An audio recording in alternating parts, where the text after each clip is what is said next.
Hello guys, bersama saya lagi dalam Alright Nopo Channel. Berita menggempakan dan telah disahkan sendiri oleh pihak ISPRM, yaitu Azam Baki. Sahabat-sahabat semua, akhirnya anak Menteri Besar Perlis akan didakwa kes sakau dan juga tuntutan palsu melibatkan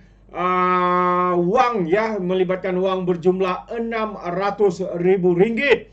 Jadi sahabat semua, saya ingin berkongsi dengan Anda apakah kenyataan daripada pihak ISPRM berkaitan dengan perkara yang amat mengejutkan kita ini. Anak kepada Menteri Besar, menantu kepada Presiden lebay pas. Jadi tanpa buang masa sahabat semua, saya ingin membacakan kenyataan media ini. Tapi sebelum itu, jangan lupa juga Anda terus support Alright Nopo Channel dengan cara tekan butang subscribe, like dan share. Mari kita ikuti berita gempa hari ini. ISPRM bekas Setpol Setiausaha Politik kepada Menteri Besar Perlis dan juga anak Menteri Besar Perlis akan didakwa esok. Terbaik berita ni sahabat-sahabat semua. Jadi masuk gua lah walaun lepas ni apabila mereka mengatakan ini pertuduhan bermotifkan politik dan sebagainya. Pendakwaan tidak akan dibuat sahabat semua kalau tidak cukup bukti. Itu dia. Jadi anak dan bekas Setiausaha Politik Menteri Besar Perlis Muhammad Sukri Ramli akan didakwa di dua mahkamah berasingan atas pertuduhan mengemukakan tuntutan palsu bernilai Rp600.000 esok. Ketua Pesuruhjaya ISPRM Tan Sri Azam Baki berkata, anak Muhammad Sukri yang juga pemilik sebuah syarikat akan didakwa di Mahkamah Seksyen Kangar Perlis, manakala bekas Setiausaha Politik di Mahkamah Seksyen Kuala Lumpur. Kedua-duanya akan didakwa mengikut Seksyen 18 Akta ISPRM 2009 pada pukul 8 pagi, katanya kepada bernama. Jadi anak kepada Muhammad Sukri itu direman oleh ISPRM pada 24 April yang lepas bersama dengan 5 lagi suspek bagi membantu siasatan berhubung kes tuntutan palsu berkenan dan kemudian dilepaskan dengan jaminan ISPRM pada 26 April. Sementara itu, Muhammad Sukri juga turut ditahan ISPRM 6 hari kemudian berhubung isu salah guna kuasa membabitkan pelaksanaan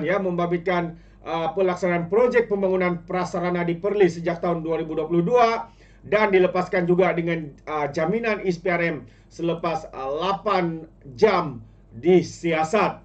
Jadi apa maksudnya ni sahabat semua? Inilah yang kita boleh namakan sebagai bapa rintik anak biri. Macam mana peribahasa, lebih kurang begitulah, saya lupa.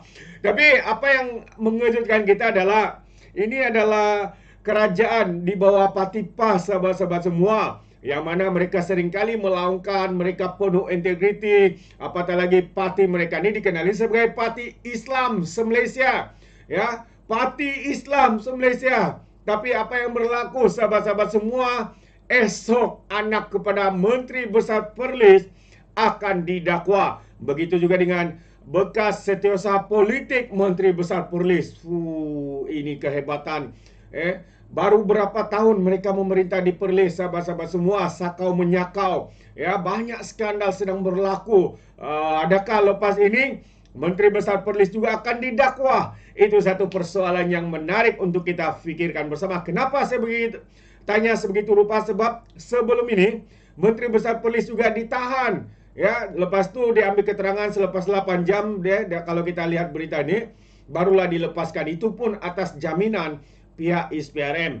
Dan pihak ISPRM juga, yaitu Pesuruhjayanya Azam Baki, juga berkata bahawa mungkin di masa depan atau dalam masa yang terdekat ini Menteri Besar Perlis juga akan dipanggil semula untuk siasatan sahabat-sahabat semua. Hebat, ini dia kehebatan Parti Islam se-Malaysia. Bayangkan sahabat semua, ini baru satu negeri. Kalau negeri-negeri lain itu disiasat, pastinya akan lebih banyak tai hidung yang kita boleh nampak di bawah sofa-sofa mereka. Seperti mana yang berlaku di negeri Perlis ini. Bagaimana dengan Kelantan?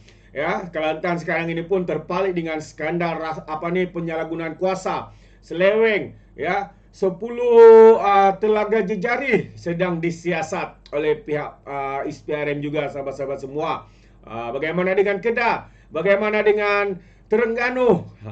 Kehebatan mereka sukar untuk dicari tanding, sahabat-sahabat semua. Alright, itu antara perkara yang mengejutkan kita. Satu lagi berita yang menarik ya, walaupun mungkin ramai sudah mengetahui, tapi menarik untuk saya berikan ya update kepada kita.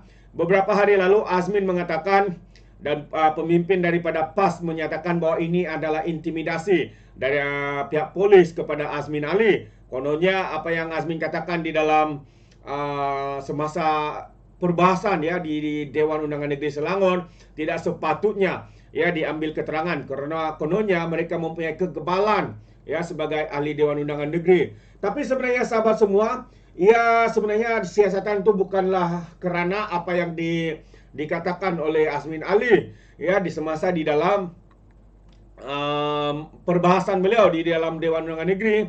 Tetapi satu laporan polis telah dibuat kerana pendedahan maklumat sulit, dan maklumat yang didedakan itu pula adalah salah daripada isu sebenar. Jadi kalau hari ini polis ya memberikan perincian kenapa Azmin Ali sebenarnya dipanggil ya untuk diambil keterangan ya ataupun membantu siasatan ya untuk kes dedah maklumat PKNS. Jadi itu antara sebab sebenar kenapa Azmina Aili ini dipanggil ya untuk bantu siasatan dan juga diambil keterangan sahabat-sahabat semua.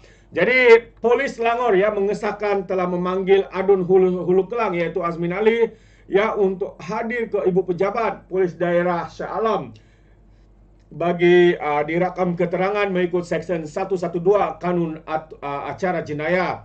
Ketua Polis Selangor ya Hussein Omar Khan berkata, rakaman keterangan itu diperlukan bagi membantu siasatan kes berkaitan pendedahan maklumat mengikut Seksyen 203A Kanun Keseksaan. Hussein berkata siasatan itu dimulakan ekoran satu laporan polis telah oleh seorang pegawai Perbadanan Kemajuan Negeri Selangor pada 14 Mac yang mendakwa dokumen sulit perbadanan terbabit dibocorkan. Pegawai itu mendakwa beberapa maklumat yang tidak tepat didedakan kepada umum yang dikuatiri boleh menjejaskan imej serta nama baik PKNS. Kehadiran Muhammad Azmin adalah bagi membantu siasatan kebocoran dokumen tersebut, bukannya mengenai perkara yang dibangkitkan di Dewan Undangan Negeri Selangor pada 28 Februari lalu, katanya dalam satu kenyataan ini.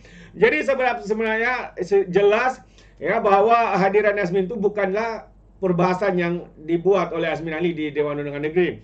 Dengan begitu confident, dengan begitu yakinnya Azmin Ali kononnya ya beliau mempunyai kekebalan ya kenapa harus disiasat, kenapa harus dipanggil untuk memberi keterangan, karena ucapannya itu di Dewan Rakyat kononnya mempunyai kekebalan untuk mereka sebagai hak istimewa ahli Dewan Undangan Negeri.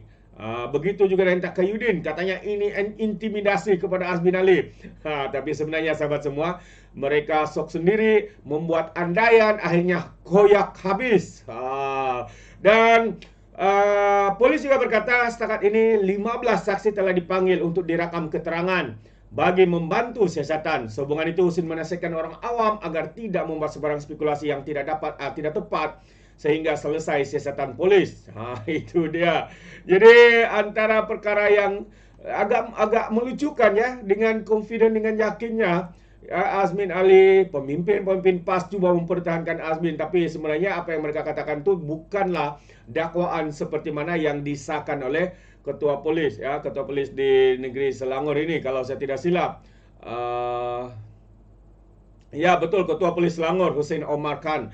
Jadi sahabat semua, ini antara dua perkara yang mengejutkan kita. Esok ya kita akan beri update ya berkaitan dengan pendakwaan ya kepada anak menteri besar, menantu kepada Presiden Lebay PAS, begitu juga dengan bekas setiausaha politik ya, bekas setiausaha kepada Menteri Besar Polis juga turut didakwa. Jadi apa pandangan anda sahabat-sahabat semua? Anda boleh berikan komen dalam ruangan komen, tapi ingat komen dengan cara berhemah. Terima kasih. Izinkan saya untuk mengundurkan diri dan seperti biasa peribahasa mengatakan tapapun kamkap 2 tahun keinginan. Dalam bahasa Melanya tepuk dadah tanya selera. Sekian jadi daripada Alright Nampak Channel. Saya kita berjumpa lagi. Bye bye.